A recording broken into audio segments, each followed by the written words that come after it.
Here's the top stories for August 14th. The Department of Foreign Affairs is aware of U.S. warships in Scarborough as more foreign embassies decry China's West Philippine Sea aggression. 275 billion pesos to be poured into flood control projects next year. AKAP gets zero funding in 2026 National Expenditure Program. Habagat rains to affect several areas, says PAGASA. Gilas yields to defending champ Australia, bows out of contention in Asia Cup. The Department of Foreign Affairs confirmed the presence of warships from the United States Navy near the Scarborough Shoal days after vessels from China Coast Guard and the People's Liberation Army Navy collided. The agency pointed out that the United Nations Convention on the Law of the Sea assures certain rights and freedoms of transit, such as innocent passage, freedom of navigation, and archipelagic sea lanes passage in the Philippines' archipelagic waters, territorial sea, and exclusive economic zone.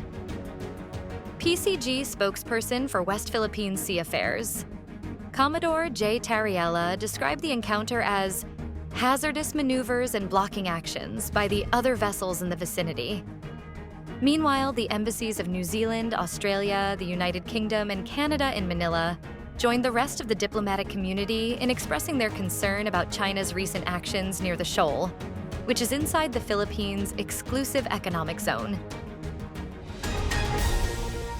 The Department of Budget and Management ensured that proper planning was incorporated into the proposals for next year's flood control projects, which had a total price tag of just under 275 billion pesos.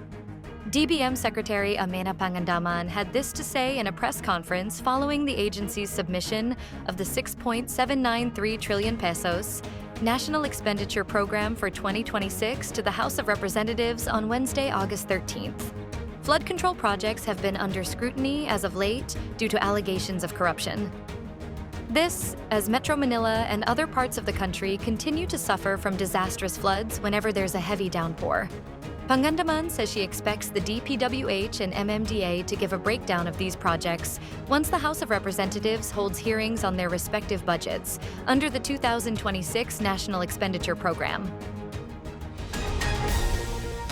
The AKAP is a government aid program that has received wide praise from House of Representatives, was given zero funding under the 2026 National Expenditure Program. This was bared by Department of Budget and Management Secretary Amena Pangandaman during the turnover ceremony for the 6.793 trillion pesos spending plan at the House of Representatives on Wednesday, August 13th. When asked why no fund was allocated for AKAP, the DBM chief said there were still funds left under the 2025 budget. AKAP is a program of Department of Social Welfare and Developments. According to the agency, AKAP provided 5,000 pesos in cash assistance to nearly 5 million near-poor Filipinos in 2024. It reportedly achieved a 99.31% utilization rate of its 26.7 billion pesos budget. Numerous House members have praised AKAP in the past as an effective ayuda or aid program for middle-income folk. The Philippine Atmospheric, Geophysical, and Astronomical Services Administration said on Thursday, August 14, that no low-pressure area or tropical cyclone is currently affecting the country. PAGASA weather specialist Chanel Dominguez said the southwest monsoon, or Habagat, will be the dominant weather system. PAGASA warned of possible flash floods and landslides due to moderate to, at times, heavy rains in these areas. Meanwhile, the rest of the country may experience partly cloudy to cloudy skies with isolated rain showers due to localized thunderstorms. Gilas Pilipinas bowed out of contention in the 2025 FIBA Asia Cup after a tough 84-60 loss to defending champion Australia in the quarterfinals at the King Abdullah Sports City in Jeddah, Saudi Arabia, Wednesday, August 13th. The Nationals simply found little answers to the scintillating shooting from the Boomers, who nailed their first 7 baskets from three-point territory to set the tone for the wire-to-wire to win. With the loss, not only that Gilas' 51-year drought against Australia will continue, but also its 40-year quest for an elusive Asia Cup title. At the very least, Gilas had bested its placing from the last edition, where it ended up 9th.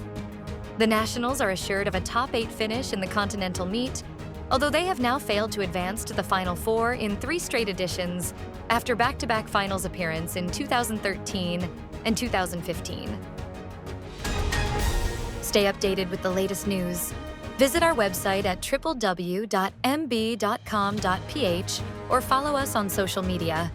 Thanks for tuning in to the Manila Bulletin Daily Rundown.